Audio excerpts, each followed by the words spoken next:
श्वेतचन्दनादिचर्चिताय हारकटकशोभिताय भूरि मङ्गलम्। चारुकुङ्कुमोपेतचन्दनादिचर्चिताय हारकटकशोभिताय भूरि मङ्गलम्।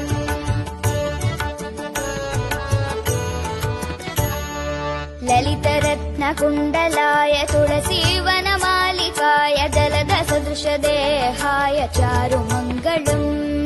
ललितरत्नकुण्डलाय तुलसीवनमालिकाय जलदसदृशदेहाय चारुमङ्गलम्।